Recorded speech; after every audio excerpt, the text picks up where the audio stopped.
Oshri,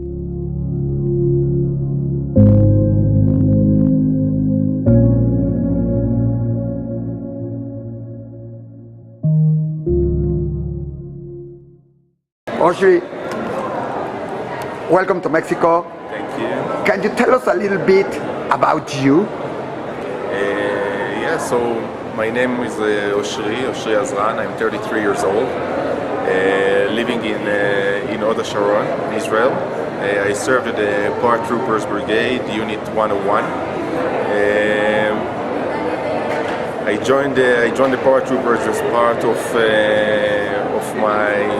my family. Like, we are 5 brothers at the paratroopers, and actually in 2002 during the mission I got injured very badly. It was like as part of a protective, like defensive edge, defensive shields operation, which came after a big attack in hotel park in Netanya in 2002 at the Seder.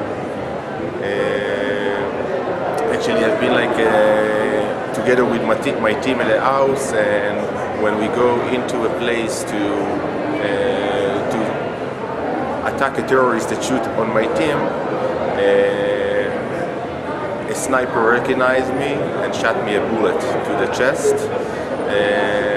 I made all the RIA process after that, and from this day, actually, when the day that I finished the RIA process, I decided to make something that will help other injured soldiers that got injured the same like me, and I joined the foundation called Ajim le Jaim, Vidas for life.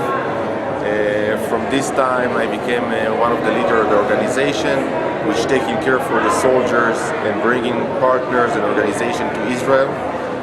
The organization helping them on the way that nobody can understand, because when you get injured and you're sitting with someone that got injured at the same place or the same level, you don't need to talk. It's like you really understand immediately what's going on and what's happened.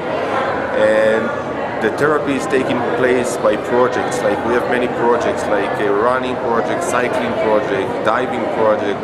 All of the guys are coming together and coming as well to our center, which making the best connection as a team in the army. Everyone is like working together, and I'm really proud to be part of that and to help other brothers that got injured the same like me. And I think that is something that as well changed my life. From the place that I got injured, I understand that it's like everything is possible in life. If you're getting rehab from this kind of thing, it's like, it's amazing to do, and we are so happy to be here in Mexico and that you are welcoming us to hear the stories. Tell me something. When you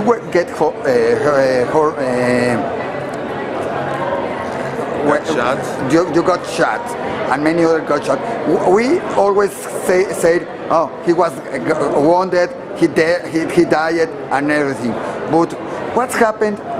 It's in your mind after you get wounded? So for me, what's special I think in my story is immediately when I got the bullet, it was Saturday morning, 8 o'clock, and the first thing I was thinking is like, my parents are religious, and I was thinking, who will tell my family that I got injured in Shabbat morning when they're not answering the phone? So this is what's running on my head all the time. On the way to the helicopter, from the helicopter to Tel Ashomer Hospital, I all the time thinking about if I will make it and if I will see my family, if someone reached them. And thanks God, the IDF did great work, and on my way to the hospital, they already informed my family, which was on the way to our place. For many people, when we see somebody injured in the war, we care more about the dead people, and we think that after you get injured and you get rehabilitation and you get all right, everybody thinks, all right, but he was injured, but it's all right. You don't need anything else. Is that true? After you get injured and you get all right, you need something else, or it's you get to your normal life? You know, it's really good questions, because while you are in hospital, you know, many people are coming to visit you. you have like hundreds of people coming and saying how much they appreciate what you do and everything. But if the worst thing starts on the time that you're going out from hospital, the time that you finish, the time the doctors and all the things, and you're going out, and this were Ajim le Jaim, brothers for life, going into the pictures. They taking care of you from the moment you're going out from the hospital, and giving you the feeling that someone will follow you through all the process. And it's not so easy. When you're going out, the physical injury is just a small part of the real process. You have so much to go after that. When you got injured, after the physical injury is covered, to see that everything is okay by mentally think and to go to the normal life and to feel normal, you know, because sometimes you look like normal, let's say. You don't normal, but you carry with you a lot of things. For me, what was special is like in some event like we are doing here today. I came with one of the event of Brothers for Life, and I spoke to the audience like we are going to do today. And this was the first time I spoke about my injury, and I felt that something very heavy went out from my back. And this was like the magic that I felt, that it's like what's magical in this organization and in the real process. When you are together with your brothers, with your soldiers that got injured, they can understand you and you can feel more confidence on life. And thanks God, as you see, we are smiling today, and I think that what we took as a present. I can tell you that I'm not sad about something that happened to me, about the bullet that I got, because I think that it gave me like the best perspective of life, to see that everything is possible. If you go through this kind of thing, you can do everything. Everything is a second level or third level that you can pass through. And thanks God, everything is okay, and we are smiling, and we can share the story with you and help another people that will give us this energy for going. And a last question, and I think it's a hard question. You were injured fighting for Israel. You could be killed. Would you do it again?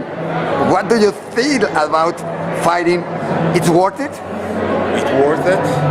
We are doing it not only for Israel, we are doing it for the Jewish nation, that every and each one of you can come to be in Israel and you feel safe, especially after what's happened to our nation at the Holocaust.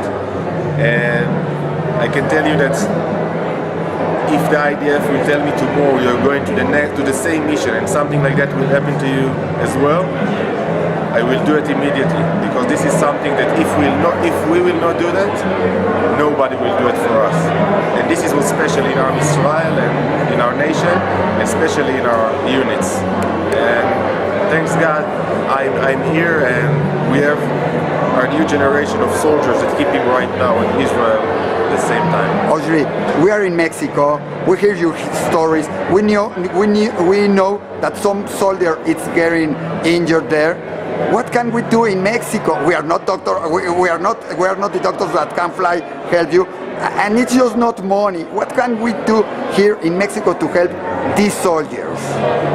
Actually, what you're doing today here, bringing like these people from the community to hear the stories, to hear about the other soldiers.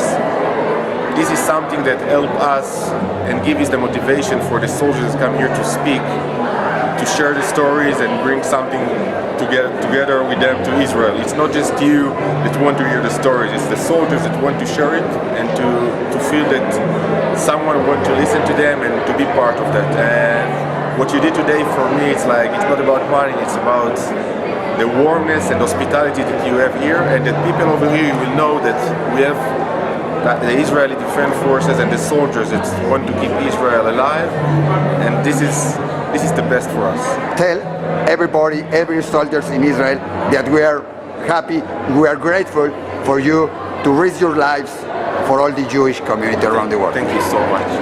Thank you.